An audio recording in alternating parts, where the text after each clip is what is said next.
इतना रिवाइज कर लेते हैं, ठीक है। कि नेशनल इनकम अकाउंटिंग के टर्म्स कौन कौन से हैं। तो पहला क्या है, नेशनल्स है, ठीक है। नेशनल्स क्या हो जाएगा, बेसिकली जिसके इकोनॉमिक इंटरेस्ट उस पर्टिकुलर कंट्री से जुड़े हुए हैं, ठीक है। दीज आर कॉल्ड नेशनल्स, ठीक है। सेकंड क्या हो जाएगा, factor income. Income derived from factors of production, ठीक है। अब मान लेते हैं कि आपको किसी पर्टिकुलर फैक्टर से, जैसे लैंड हो गया, लेबर हो गया, ठीक है, एंटरप्रेन्योरशिप हो गया, इससे क्या हो रहा है कि एक income, certain amount of income क्या हो रही है आपको डिराइव हो रही है, ठीक है। एक ये, ठीक है। अब फैक्टर इनकम हो गई, तो फैक्टर कॉस्ट क्या है, ठीक है। It is the cost of factor of production incurred by a firm during production.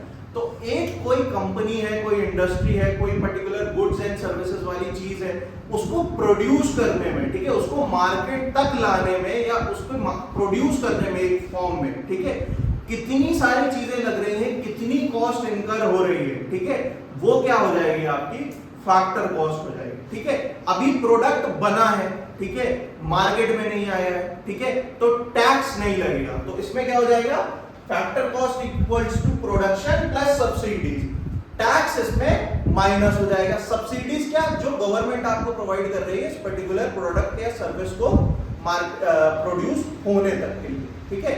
ये कहानी किसकी हो जाएगी, factor cost. Next, basic price. Price received by producer. अब प्रोड्यूसर कुछ चीज प्रोड्यूस, मान लेते हैं एक बॉल प्रोड्यूस कर रहा है, ठीक है, उस बॉल को प्रोड्यूस करने के लिए, ठीक है, कितनी सारी चीजें उसको लगी होंगी, कितनी ज्यादा कॉस्ट, कितना ज्यादा रॉ मटेरियल जो लगा होगा, ठीक है, वो अब सब्सिडीज भी मिलेगी।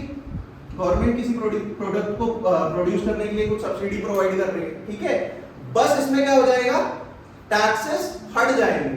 टैक्सेस के साथ साथ जो अलग से चार्जेस हैं, invoices which are transport invoices जो अलग है, ठीक है, वो इसका पार्ट नहीं होंगे। मान लेते हैं किसी बॉल को प्रोड्यूस करने की कॉस्ट, बेसिक प्राइस क्या है, 10 रुपए है। अब मार्केट में हो सकता है कि वो 15 रुपए की सेल हो या 20 रुपए की, फिर तो टैक्स लग जाएगा और बाकी सारी चीजें, ट्रांसपोर्टेशन चार्ज, बाकी सारी चीजें इंक्लूड। लेकिन इस बॉल को प्रोड्यूस करने के लिए जितनी प्राइस लग रही है, वो बेसिक प्राइस क्या है, 10 रुपए। अब इसमें क्या क्या इंक्लूडेड है, production tax, product tax excluded है, इंक्लूड क्या है, प्रोडक्ट सब्सिडी, ठीक है। तो ये क्या हो जाएगा, बेसिक प्राइस। अब बेसिक प्राइस के बाद, बेसिक प्राइस हो गया, प्रोड्यूस हो गई 10 रुपए की बॉल, उसके बाद मार्केट में आ गई चीजें, ठीक है। मार्केट में चीज आने के बाद कॉस्ट ऑफ प्रोडक्शन, ठीक है। अब इसमें टैक्स भी लगेगा, इनडायरेक्ट टैक्स, ठीक है। अब जब ये सारी कॉस्ट ऑफ प्रोडक्शन यहीं आ गई, इनडायरेक्ट टैक्स आ गया, तो अब यहाँ पे सब्सिडी क्या हो जाएगी, माइनस हो जाएगी। तो ये उस पर्टिकुलर गुड्स एंड सर्विसेज का क्या हो जाएगा, मार्केट प्राइस हो जाएगा, ठीक है। Price after all levels of value addition, मतलब ऑलरेडी सारी चीजें इसमें ऐड ऑन हो चुकी हैं, टैक्स भी इंक्लूडेड हो गया, तो सब्सिडीज हमने यहां से हटा दी, ठीक है। तो जो प्राइस निकल कर आएगा वो क्या होगा, मार्केट प्राइस, ठीक है।